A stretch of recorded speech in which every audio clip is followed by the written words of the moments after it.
Warning. This Journeys Ahead entry contains graphic violence, strong language, and heavy themes of war, abuse, PTSD, and a narrative that's much darker than the previous stories. If any of these make you uneasy or uncomfortable, please refrain from listening to this entry. For those that are sticking around, this is a prequel to Journeys Ahead Draft 2. If you have not listened to that in full, please do so before listening to this one. Thank you for tuning in, and enjoy this chapter of Iron Maiden.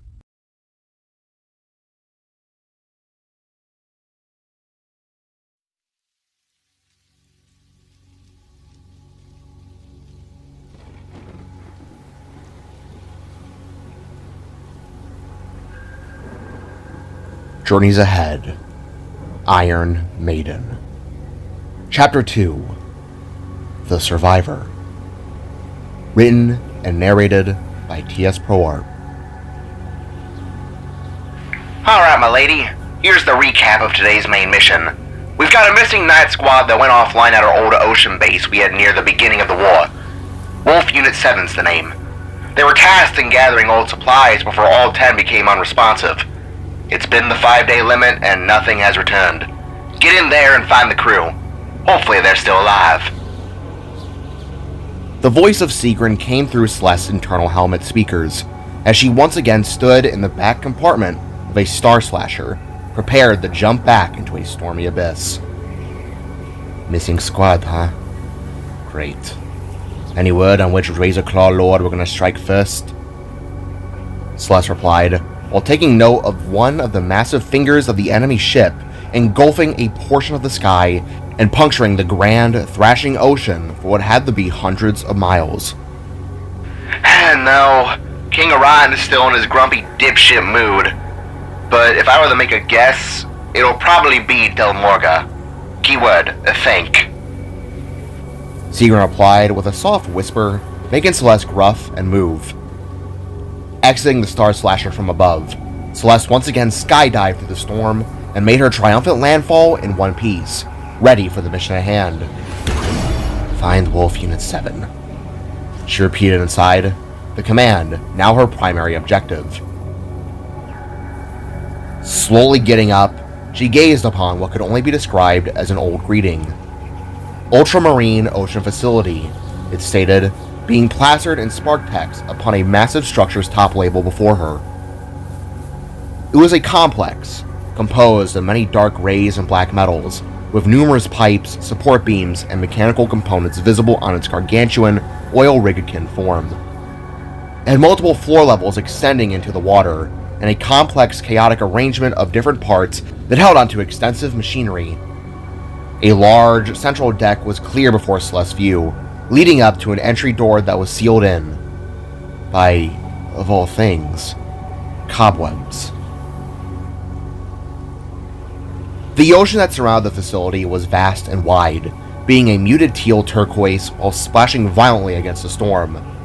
Chaos as always, Celeste thought.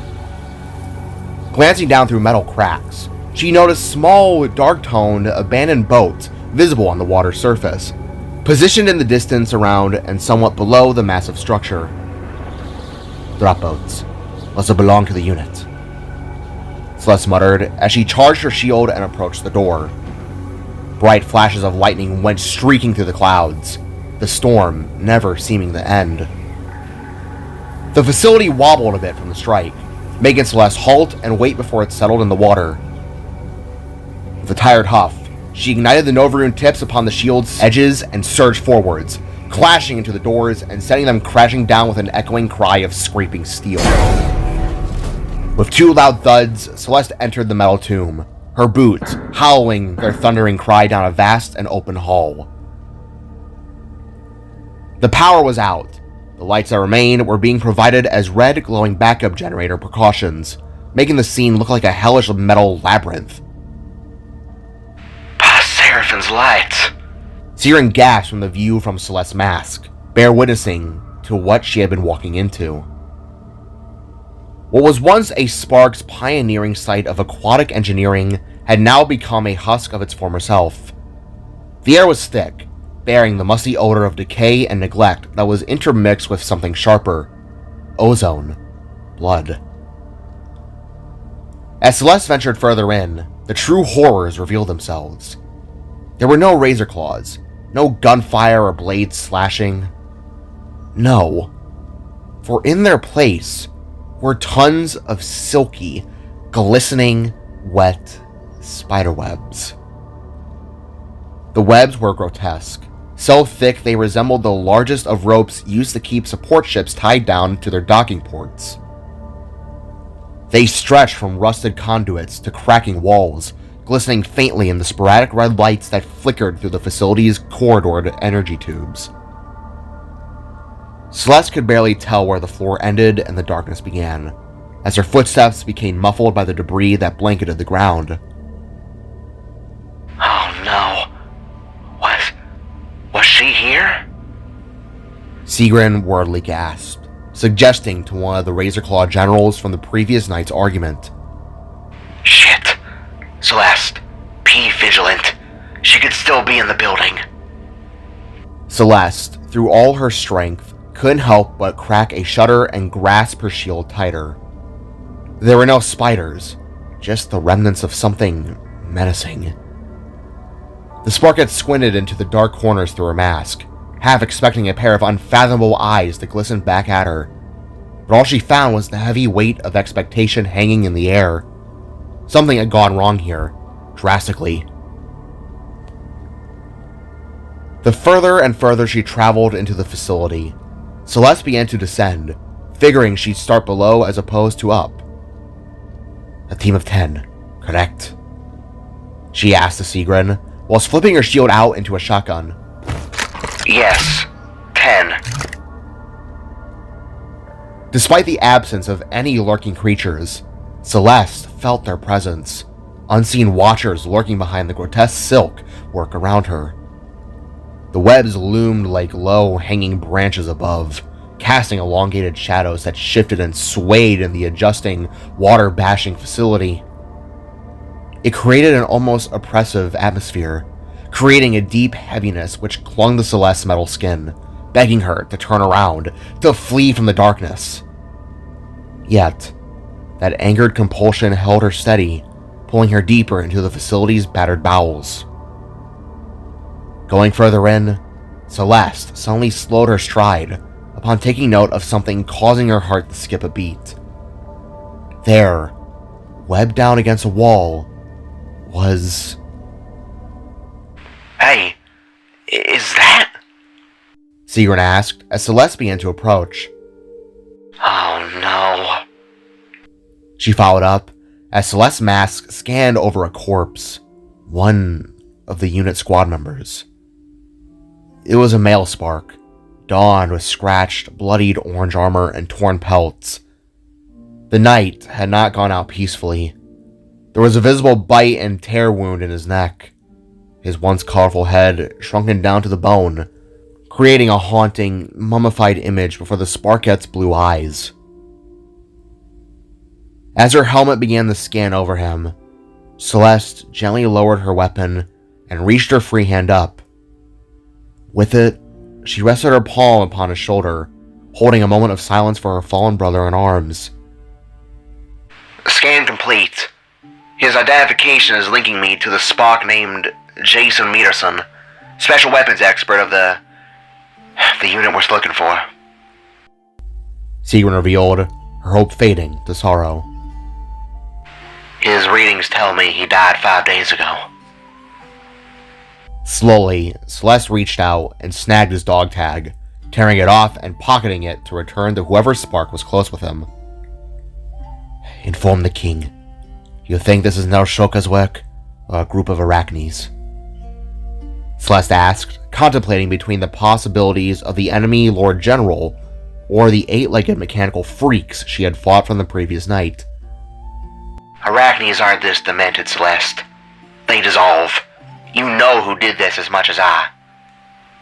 Sigrun responded, leaving Celeste to gruff and then grip her shotgun with growing rage. Well, looks like we've got a score to settle, she replied before moving on.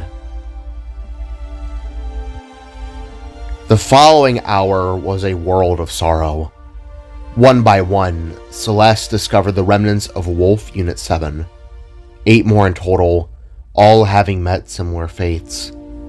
Some were strung up, looking like snared flies devoid of life, while the others were akin to Jason, some tied to the floor and others on the wall or roof, each one drained and sucked dry of their bodily fluids. Each spark she found was lower than the last, one by one in the deeper and larger sections of the facility that went below the crashing waves above. Why were they separated? Units travel in packs. You think they were lured off? Seagrin questioned as Celeste made her way into another room, one that to her surprise was lit with a pair of fluorescent blue and orange lights. "I don't know," the maiden answered, her shadow being cast within the odd lighting display. The walls were a dark, muted gray, and the floor was a gridded pattern of metal. Rows of black, individual compartments sat along both sides of the corridor, being giant lockers. Some had visible yellow steel plates making up their boxed forms, but no vents to see inside. There were also some pieces of equipment placed along these placemats, and in the spaces between visible seating areas. Odd, Celeste thought, before suddenly being drawn to the sound of one of the lockers shuddering. Immediately, she raised her shotgun and scowled behind her helmet. Prepared for anything, no mercy, strike at will, her mind cried, sinking with a hard step she made towards the locker door. Without wasting a second or stalling time, she took its handle and tore the door clean off. As it clattered to the floor, she got ready to fire, but halted upon what she saw and heard. No, don't eat me, I don't taste good,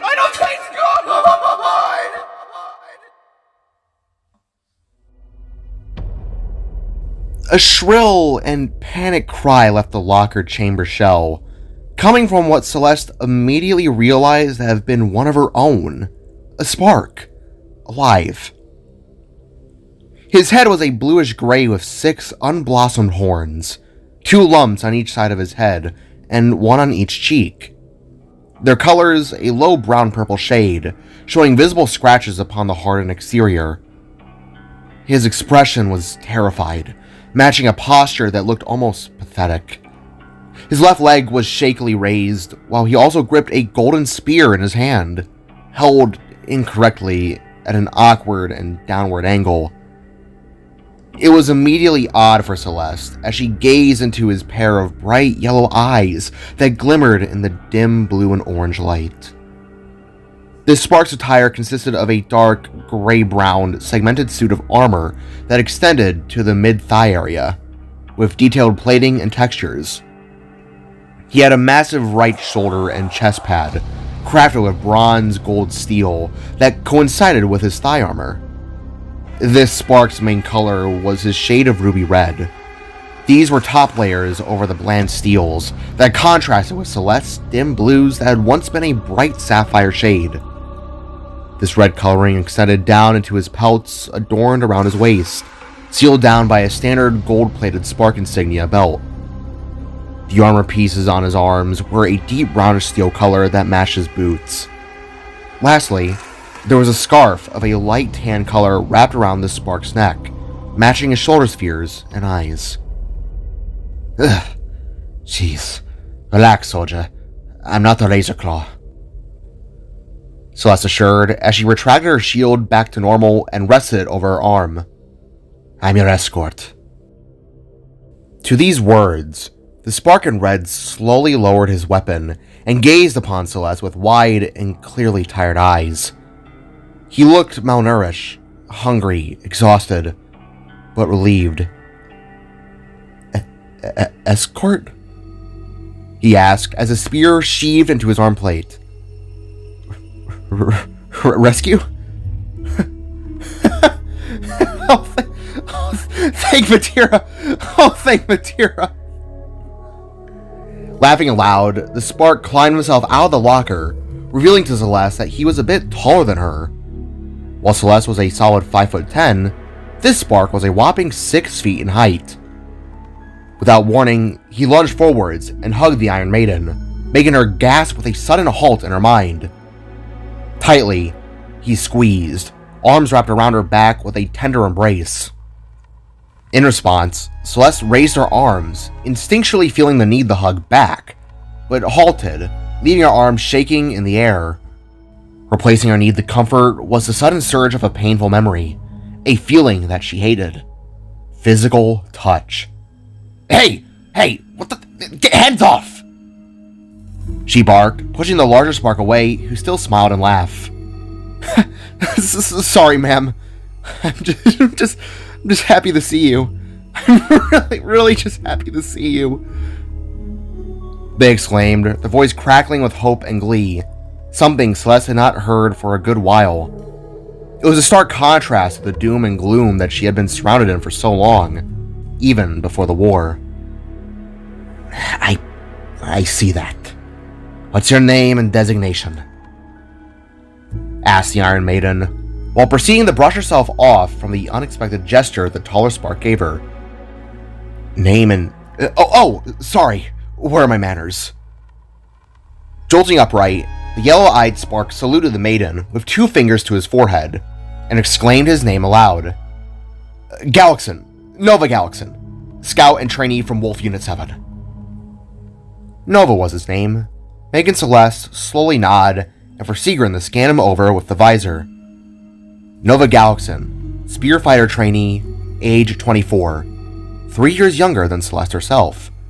Joined the ranks only about 2 months ago.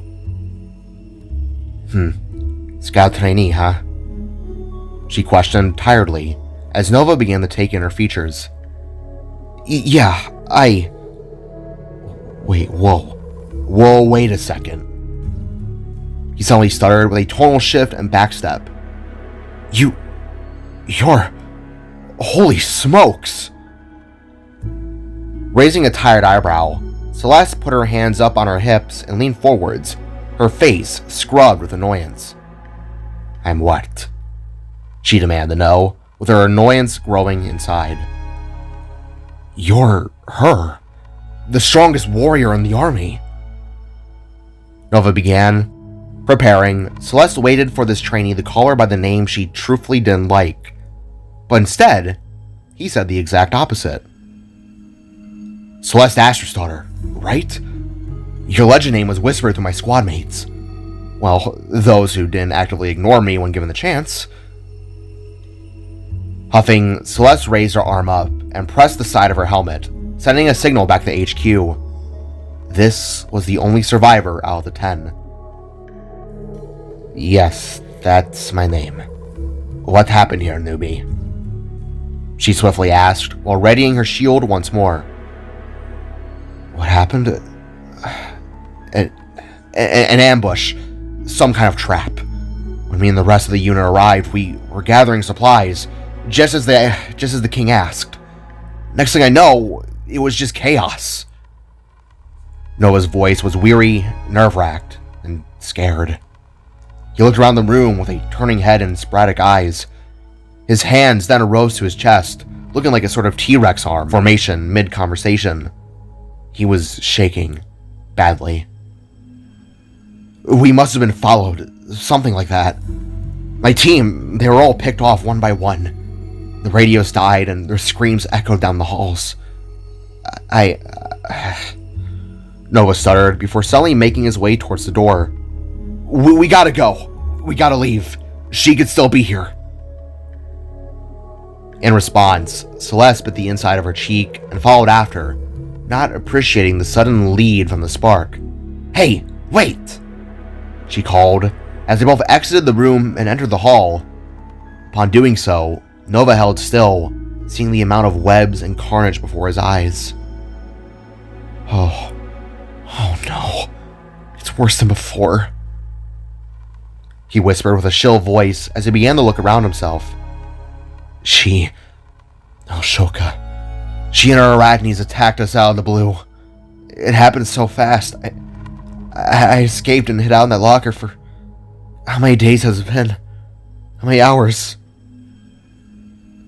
Grabbing Nova by his shoulder, Celeste turned him and gestured down the hall with 2 fingers. 5 days. Stick by me and keep quiet, and we'll be out of here sooner rather than later. Let's move. Celeste explained as she flipped out her shotgun and led the way, leaving Nova to slowly follow with nerve-wracked steps.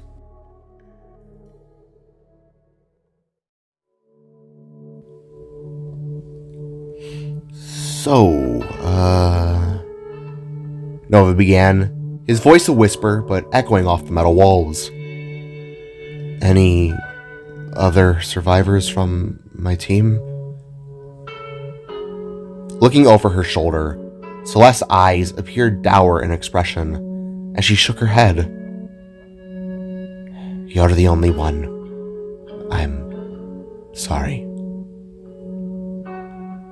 In response, Nova held his tongue before sighing with mixed emotions presented on his face. Oh. Well, lucky me, I guess. He replied with a scratch to the back of his head, unsure of how he should feel in regards to those who had ignored him. What's been going on back at HQ? Any news? Something going on? It's almost been a week since I've heard from, well, anyone. Celeste's gaze remained fixed forwards as she took in Nova's question. The king and our allies are debating, was all she answered with, but Nova's curious mind didn't wane. Oh, really? What are they stuck on? He asked, while kicking away a partially thick patch of web, sending the silk swirling through the air. They're arguing over which lord we should try and hit first, Celeste stated, her voice flat and devoid of inflection. Narshoka, Donwarga, Hataraka. Nova blinked, his mind questioning. Oh, Arsenal strike. I see. He replied, while his face rested in an awkward expression. Can I be honest with you, my lady? I've never really paid much attention to politics of, well, anything, I suppose. I know the invasion pretty much came out of nowhere. Heck, I saw it begin like all the others. But why? Why did all this even start? The war, I mean. It all happened so fast, you know? Celeste finally turned her head, her eyes the color of a winter sky, briefly meeting Nova's summer-shaded stare. Seriously, you don't know the gist? She asked, before sighing and explaining. The Razor Claws, they are an ancient enemy of our race. They claim this world as their own through an old sense of spite, as well as another more desired reason to feed on us, our spark essence. Spark essence? You're talking about our life force, right? Nova inquired, while reaching his hand up to feel his own chest. Yes, what else would I be referring to? Celeste confirmed with a roll in her blueberry eyes. They drain it to fuel themselves, as well to appease the apparent god in their religion. Celeste gruffed, having to cut through some webs using her Nova blade. So it's a religious thing? Nova asked, with curiosity continuously seeping out of his voice. What kind of religion is fueled by draining life? Celeste shrugged, a slight, almost imperceptible movement. There's some kind of death cult, based on, well, the life essence of powerful beings. They feed on such to charge themselves up, to live, to evolve and enhance themselves, as well as to supposedly appease their lord, as they so lovingly preach about. They jump between worlds and dimensions, searching for any powerful souls to consume. To say the least, you can see why they are enemies. They conflict with our moral code. Protect the unprotected. Celeste finished, leaving Nova looking rather befuddled by what he had learned. So, basically, they're like giant, grumpy, vampiric batteries that are insane in the head. He paused, feeling a chuckle escaping him. So, they're trying to recharge their faith at our expense. That's shockingly unsuitable, even for a religion. Another chuckle followed, this time accompanied by a wide grin. Maybe we should send them a pamphlet on renewable energy, or start a brand new rival religion dedicated to something else. We'd have parades and, really good snacks in comparison. Show them a different route, without the need of death. Celeste remained unmoved. A single weary blink was her only response. Their religion feeds on the death of innocents. That's the basics of their drive.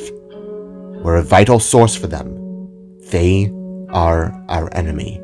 That is all. Nova's smile faltered slightly. He studied Celeste's face behind the helmet visor, her harsh, unyielding features. He knew that war for her wasn't some abstract concept. It was lived, breathed, and etched into the very lines of her face. He then faltered, a hint of light fading from his eyes. Right. Sorry. Just wanted to try and lighten the mood. He mumbled, resuming his walk, that was now tempered by a more somber understanding. The corridor swallowed their footsteps, the silence broken by the occasional creak of metal and the rustling tangled webs. The weight of the war, the weight of the enemy, now felt heavier than the dust that clung to their armor. One spark was full of eagerness to chatter, and the other full of quiet dread, each carrying their own burden of the conflict. Until a voice suddenly rang out from the building's internal intercom speakers.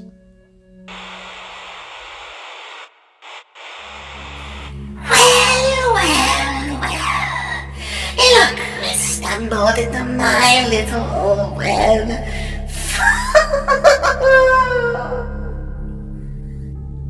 Immediately, Nova yelped with fright and stood behind Celeste, making her scoff with annoyance and raise her shotgun forth.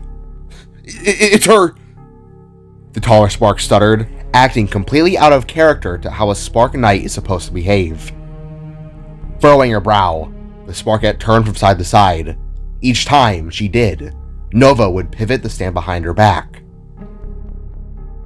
Oh, is someone scared? Needing the big bad maiden to protect you like she's your mommy? Come on, we don't bite that hard. The voice was soft, seductive, and uneasy to listen to. Show yourself, you eight-limbed freak! Don't make me find you! Celeste growled as she cocked the shotgun back with a clamp and charge. Because I will find you. Oh, don't be so dramatic, you little cutie. I'm miles away, watching you from the itty-bitsy cameras that we've attached to the station's internal system. Looking up, both Nova and Celeste eyed down small cameras within the corners of the halls, their lights buzzing red as an indicator that they were on, or rather, hacked. Narshoka, what you have done here? You won't get away with it! I will find you, and I will... Kill me? That's cute. Unfortunately, that empty threat shall never come to pass. For you see, dear maiden, you and little scaredy pants are not alone in my bundle of webs. I've got a friend waiting for you, just outside that door. With a metallic thud erupting from down the hall, both Nova and Celeste snapped their heads forwards, watching as an exit door from down the hall was punched in. The door was a set of two, massive and made of steel. Whatever was on the other side was definitely not a friendly force. You know them well. I figured that one or two of you would have survived my art display in the end. So I picked out the perfect little sentry to finish the job. Now Shoka said from the broken mics above, as the door was punched again, followed by the heavy sound of a chainsaw. With it, the door began to spark down the middle. Something was cutting its way through. The greatest artificial hunters that my eldest sister, our Empress, has ever enforced, created to hunt and eradicate only the sparks. Oh no, don't tell me that's... Nova worriedly said, right as the door was suddenly blasted apart by powerful shots from energized plasma. Leaping back, the duo glared on with stern eyes as a mechanical beast from behind the door rolled into the hall with an audible cry of a tank's roar. Rolling into the dim light was a mechanized war machine, appearing as half spark, half doomsday device. Its upper proportions resembled a skeletal humanoid torso and arms. The figure was designed with a skull-like face, joined by horns and yellow glowing eyes. This device's head was created to mimic the look of a spark skull, twisted with uncanny resemblance to let them know death had arrived. Its arms, two massive limbs with differently designed lethal weapons. On its right was a gargantuan chainsaw, constructed with glowing tipped yellow blades and intricate gears and plates. Its left, however, was a massive Gatling gun, tipped off by a shoulder plate with a Spark Crest insignia crossed out. Upon its back were two large, long, rectangular-shaped steel railguns, smoking from the blast it had used to shoot down the door. Below it was even more so heavily mechanical, with segmented metallic plates forming its exterior. Its color palette was a muted color cream, with various shades of beige, gray, and brown. There were also touches of darker, reddish accents adorning its form.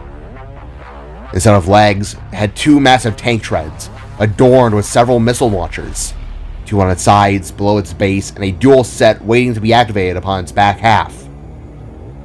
Craning its head down, the machine's eyes flashed with a yellow glare, as it both scanned the sparks and spoke. Sparks identified. It boasted, making the two before it shout, Spark Poacher! Good luck, you two. Be sure to give me a good show for the ages. Naoshoka's laugh shrieked through the speakers, getting Celeste to raise her weapon to fire at the approaching superweapon. Yet, before she could take a shot, Nova, without warning, scooped the maiden up, turned heel, and began sprinting in the opposite direction, the long way that Celeste had entered through. What the hell are you doing? The Sparkette screamed as Nova, with sweat spilling down his brow, began to run as fast as he could. Getting us the heck out of here! He returned, his voice cracking under the strain. Nova had never run so fast in his life. The mechanical whirs of his servomotors now sounded to be counterpoints to the earth-shaking rumble of the pursuing poacher. Running is useless. Submit. The facility now felt to be an underwater death trap. Corridors narrowed into claustrophobic tunnels. The red emergency lights flickered on and off ominously, casting long, dancing shadows that seemed to writhe within the pursuit. The pressure was building, not just from the impending doom, but from Celeste's increasing weight that Nova hadn't accounted for. From behind, they heard the machine speak again. Lock on target. This was suddenly followed by the deafening wail of rockets whizzing through the air, striking and erupting upon the facility around them, igniting the path and webs in front of them, and making Nova stumble. In that moment of sheer panic, the big spark had done it. He let go from the sheer chaos that engulfed them, the impact of Celeste hitting the metal floor with him right after. "Gah! You idiot!" The Iron Maiden cried, as a glowing chainsaw slashed down in between them, ripping up the floor like a blazing hurricane of death. "Sorry! I'm so sorry!" Nova wailed as the two stood back up and began the run, hearing the machine unleash a war cry amidst the pursuit.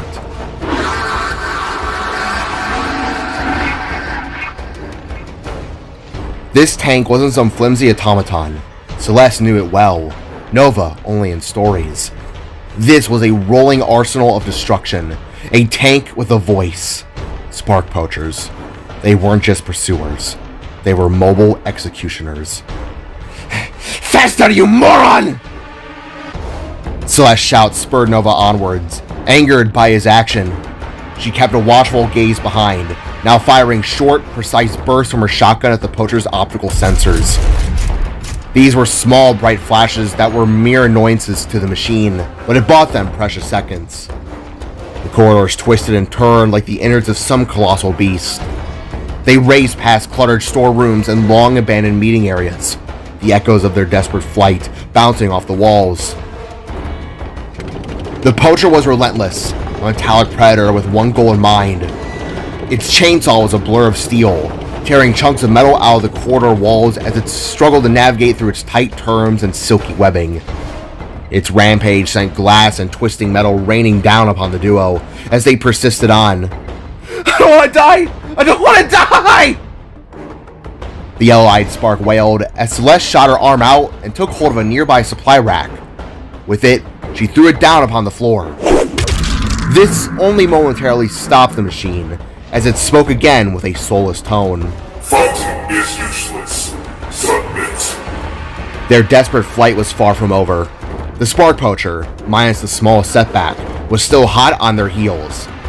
They were nearing the surface now, the cold ocean water pressing against the reinforced walls above. Celeste, fueled by her own brand of grim determination, was a blur of speed beside the taller Spark.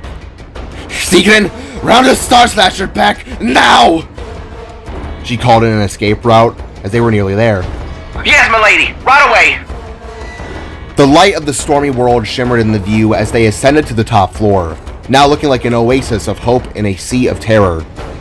But then, a deafening boom echoed through the corridor, followed by Celeste's shout of pain. God! The poacher's Gatling gun had found its mark and fired right into the Sparket's abdomen side. The bullets had come swift and quick, burning rounds of poisonous steels that were designed to halt a Spark's healing process to the blow. Instantly, the Maiden fell, clutching her stomach that instantly spilled out a waterfall of blue blood. Celeste! Nova wailed as he came to a sliding stop, his metal boots sparking the floor beneath him. Target neutralized. The poacher called as it rolled forwards, but Nova, although fearful, didn't hesitate. He swiftly scooped up Celeste again, her weight pressing down on him like a small mountain. Oh god, oh god, oh god, oh god, oh god, oh god! He bellowed as Celeste breathed in sharply through her teeth. With every strange step, he could feel the heat of the poacher's approach. Its metallic treads scraped the floor, its chainsaw ripping through metal like it was soft butter. But they were mere meters away from freedom. It was just within reach.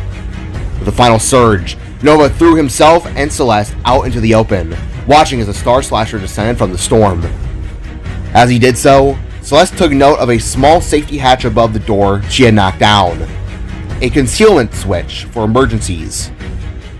Weakly, she raised her right hand and threw out a Nova rune, knocking the switch down with a loud clank.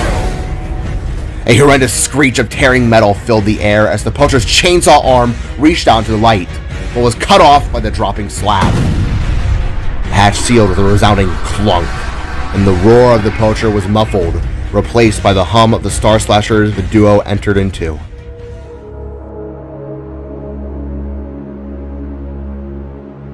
They were safe, for now.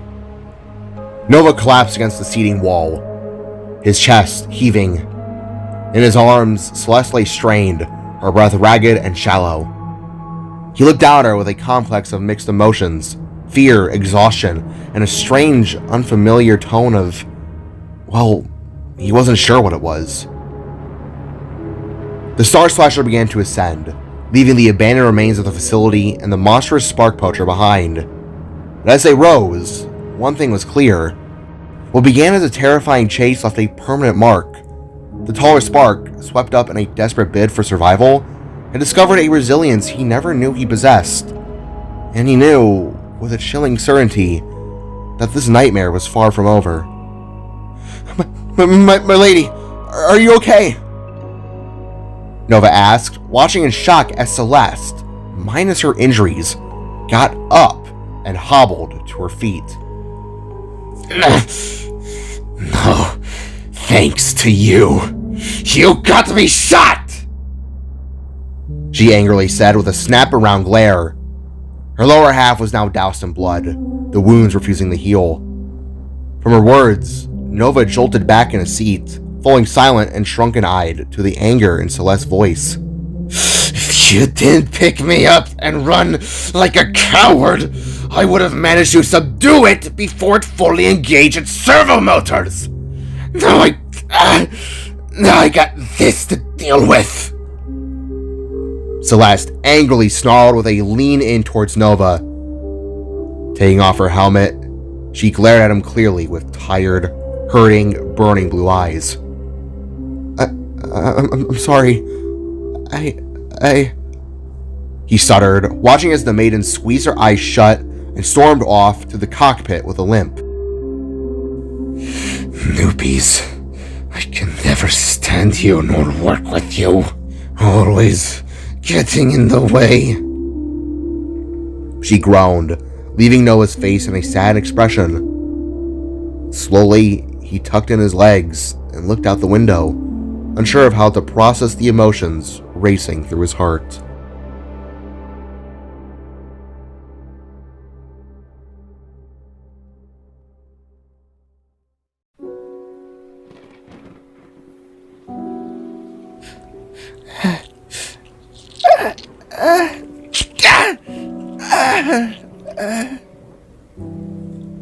Celeste shouted in pain. Her voice was weak and tired as she sat upon her bed's ledge. She attempted to pry the lodged bullets out of her stomach. There were 6 in total, resting deep in her skin and creating the most agonizing pain she had felt in a good while. Celeste was alone in her room. She was back to only wearing a shirt and underwear. Her plain white tee was now lifted and tied just below her ribs, to expose her waist where the infection of the bullet's poison began to spread. Her veins had become visible under the metallic copper-colored skin, surging a sickly yellow that left her breathing harshly through her clenching teeth. Come on. The maiden groaned as she tried digging her fingers into the bullet holes, only making the situation worse. The storm outside raged on, reflecting the deep and troubling turmoil that remained in her soul. Each surge of agony sent her back to years past. Flashes of physical strikes and verbal abusive words clawed like talons into her psyche, nearly spurring on tears to rain from her eyes. After a long and tiring few seconds more of trying to dig the steel rounds out, Celeste slightly collapsed. Her left hand landed and rested upon the soft bed, her body hunched forwards, legs shaking. She had thought to be able to do this herself, but it was clear a medic was needed. But she hated medics, she told herself. It took too long, wasted time on her behalf. It was then, without warning, the door to her room opened up with a quick shift, startling the Sparkette as a ray of light hit her body. Snapping back upright and looking forwards with strained eyes, Celeste suddenly felt a lurch in her throat, one of disgust and anger. It was someone paying her a visit. The newbie, Nova. He stood in the doorway, carrying a plate of food, soup and bread, with a slightly nervous expression before Celeste's eyes. My lady? He asked, as he himself was without armor and wearing a blank black soldier shirt and shorts, his bluish metal skin glinting in the light. Hey! What are you doing in here? I barely dressed, you prick! Celeste angrily growled, clutching her stomach with a blue hum to her horns. Oh, Scrap, I'm sorry. I should have knocked. Nova quickly apologized with visible shame on his face. As he turned to look away, Celeste quickly grabbed her sheets and covered her lower half, proceeding to grumble to what was now happening. What the hell do you want, newbie? Can't you see? I'm busy. The Iron Maiden barked, with tears gently seeping at the corners of her eyes. With the manner of a butterfly, Nova gently gazed back forwards and carefully approached, his legs shuffling forth, making Celeste lean back and stare at him with the eyes of a hawk. I just wanted to apologize, as well as thank you for earlier, and to give you this.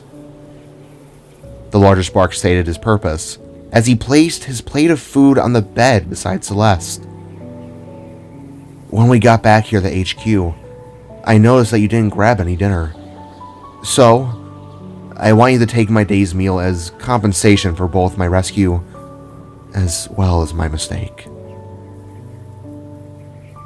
With her glowing blue eyes, Celeste sat in silence.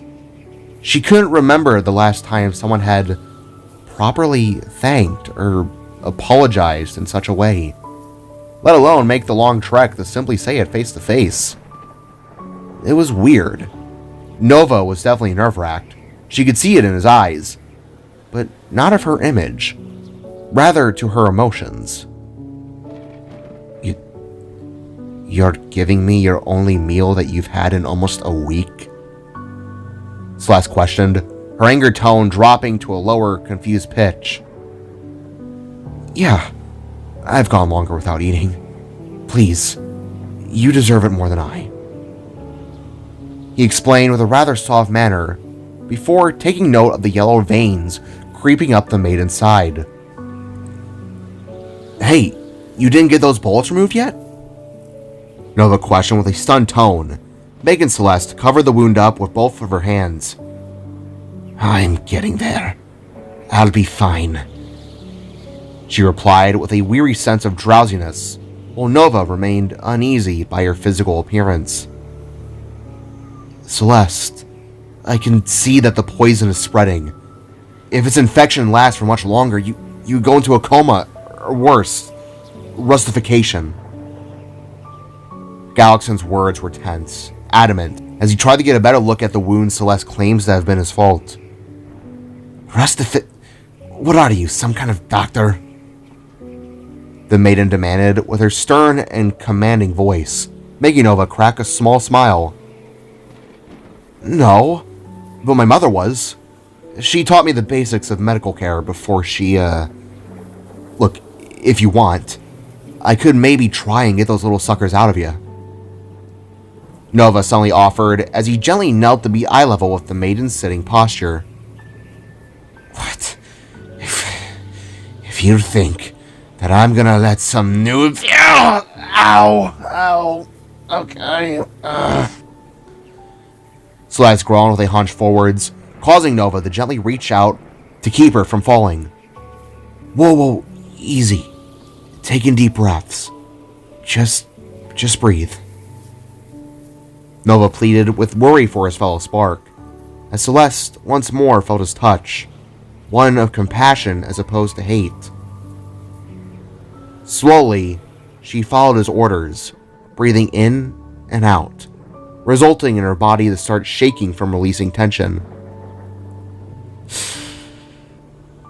You'd still help me, despite my words? She now asked, to Nova's nodding head. You have every right to be upset with me. Besides, I have been told worse. The soft horn spark assured, as he took a piece of his shirt and gently wiped Celeste's tears away, making her flinch from the notion of touch. Oh, sorry. I'll be gentle. I promise. Do you trust me? The larger spark asked, as he eyed the growing wound on Celeste's side. After a moment of thinking, Celeste sighed, moved her hands, and then the blanket, giving Nova complete access to help her out. As much as she didn't want it, she knew this was her only possible outlet at that moment in time. Just don't make it weird, she asked with a begrudging side glare. Not here the creep, my lady. Just here the help. It's what we sparks do. Nova assured with a smile as he assessed the 6 torn open holes in the maiden. Squinting, he deployed a battle helmet, one different than Celeste's. Had a yellow visor, dark brown metals, and red stripes along its sides. With it, he scanned the torn open wounds, each one being a bit different to the other.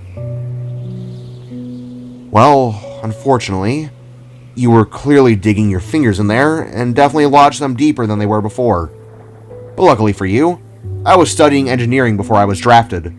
This will be no different than pulling out a loose screw lodged in a Comet Crasher's base.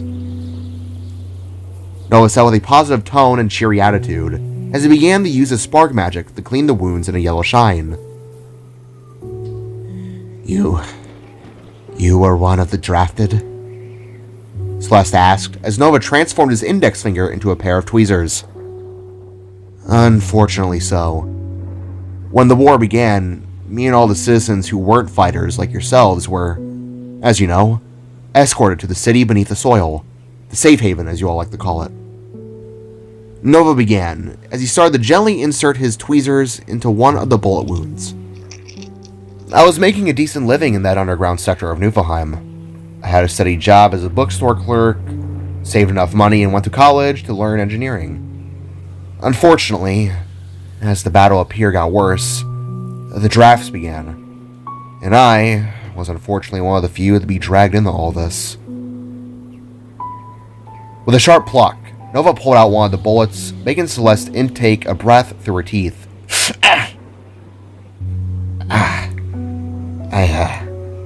I see, was all she could say as Nova began to work on the next one.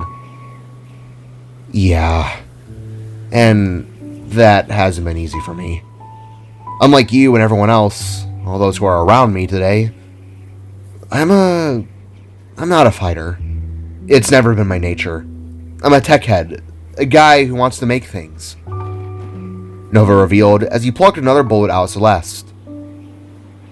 I know I bear the shiny armor, the cool-looking spear, the helmet, but I'm just not a soldier, my lady. I barely understand what I'm doing half the time. I fight with my words, not with steel. I'm kind of a pacifist. Pluck. Another bullet. 3 left. You surely do talk a lot. More than any other soldier I've encountered in the last 4 years. I guess that makes sense now. Celeste replied as she gently began to feel somewhat of a soft spot for this spark, who was helping her without a need for anything in return. It was then she realized that this was the first time in years that she had been having somewhat of a normal conversation with someone. Not a battle plan or tactic, just a back-to-back with someone who didn't seem to fear her. I talk to keep myself calm. I know I can be annoying, believe me, I know I am. But I'm just a very skittish guy. I'm not ashamed to admit it. I went from writing essays to running from literal tanks and zombified soldiers. Nova went on to explain, with his free hand rising in the air. That's really the reason why I ran back there. I'm not used to this life, nor do I like this life. My mind went to flight, and I completely forgot that you could have totally taken that contraption on with just your fists. Nova's voice began to die down, as he plucked yet another bullet from Celeste. Not many now. Looking back on it, I feel really stupid for picking up and running the literal Iron Maiden to safety. He stated with a quotation motion for the word safety. If I hadn't done that, you wouldn't be in pain right now, and I wouldn't be spilling the senseless backstory into your ear holes. If you want me to just shut up, I can. I won't take any hard feelings. Blinking with yet another flinch of his pluck, Celeste's eyes slowly softened upon the spark. He was just so kind. There was no other way to explain it. In a world of hate and rage, it was as though she was looking at a golden goose in a sea of the same gray flock. The first time in years, she couldn't help but feel the smallest hint of admiration. No, it's fine. It's kinda nice hearing a genuine voice after all this time. She muttered, making Nova glance up and retract his mask, revealing his small smile again. Oh, well, someone's got to keep a positive voice in the symphonic sorrow of war. To be honest, Celeste, you're actually the first person to sit down and fully listen to me speak since I was deployed. Well, I mean, you're injured and have no choice, but... Noah chuckled out as he removed the last bullet. Thanks for that. Really. Instantly, Celeste's belly began to heal, sealing over with a blue light that took the pain away. Gently, she held the spot where the lethal blow was given, watching the yellow veins revert back to normal and fade under the skin. You actually did it. In record time, too. She mumbled, glancing back up to Nova, who was beginning to stand. If so, then it looks like my work here is done. I'll get out of your horns now. You're definitely a busy lady. Probably got a lot of stress on your mind. Last thing you need is some stunted horn crud ruining your night. I'll, maybe see you around. With one step, Nova began to exit the room. But without warning, Celeste suddenly reached out and snagged him by the shirt. Wait! She called, getting Nova to turn around with curious eyes. Reaching around, Celeste took the loaf of bread upon the plate and snapped it in two, proceeding to gesture it towards Nova. Thank you. And I, too, apologize. I see now that you were only trying to do what you thought to be right. I shouldn't have been so harsh on someone with such little experience. With a sense of nervousness, Celeste scooched over, made an open spot for Nova to sit upon the bed.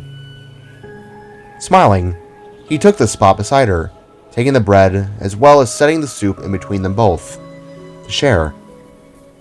Well, apology accepted. Thank you. Noah gently replied as they began to eat. Kinda dry. Also, everyone here seems so terrified of you. I mean, I know how you are on the battlefield. Who doesn't?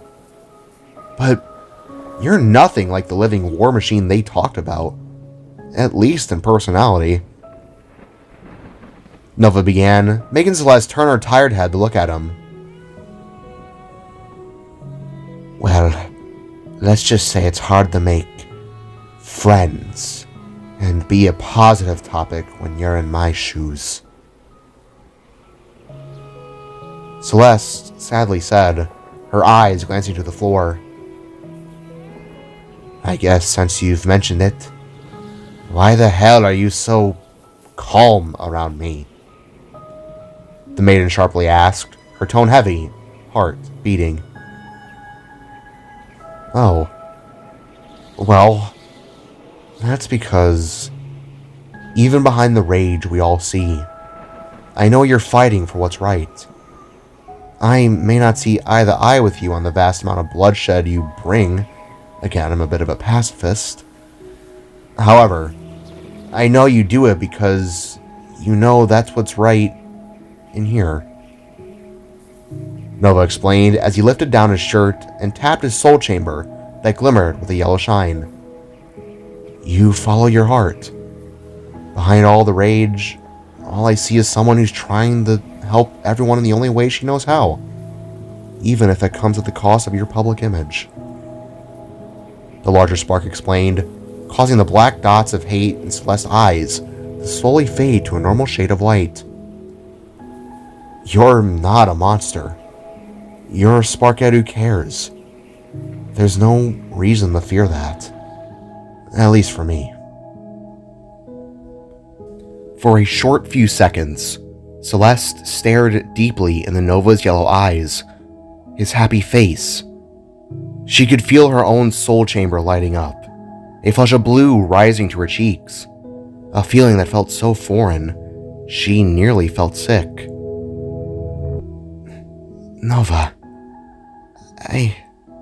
That's...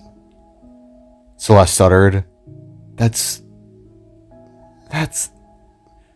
the most gracious set of words that anyone has ever said to me. For the first time in a long time, Celeste's lips curved upwards, presenting a tiny smile she had not given since... well, she couldn't remember. Thank you. Turning fully around to face the Sparkette, Nova raised his fist up and out for Celeste, who eyed it with a confused expression. What is this? What are you doing? She asked. It's, my sign of friendship? A fist bump. That is, if you want to be friends. If not, I completely understand. Friends, Celeste had in her mind. Not allies, comrades, or any other official militaristic term. Friends. The word on its own held such a different presence compared to the others. Sigrun was a comrade. Scrape was an ally. But at the end of the day, they were just cogs in the machine that was war that would go their own separate ways once it ended, whether it be discharge or death. Nova, he was something more, something she didn't really know she needed until that very moment. Gently, Celeste raised her own fist up and shakily pressed it down upon Nova's. A friend. I wouldn't mind that, was all Celeste could say, before Nova made an explosion motion with his hand, turning the fist bump into a fist bomb. He cried, leaving Celeste furrowing her brow. Wait, what the hell was that? She asked. An explosion of joy, Nova replied, his face filled with whimsy. You ruined it. You ruined the moment. Celeste gruffed, with a dry manner, her eyes dropping back to a more annoyed stare. Ruined it? Nah, come on. I made it better. Nova befuddled with a smug grin. Nope, you ruined it. Took my little sense of joy and made it cheesy. Maiden replied, as she crossed her arms and legs, giving Nova a sassy side-eye. I made it better. Come on, Nova teased, making Celeste once again smile and slightly sigh. Okay, fine. Maybe you did, she said, as for the first time in years, the dark thoughts momentarily faded, being replaced by a sense of glee.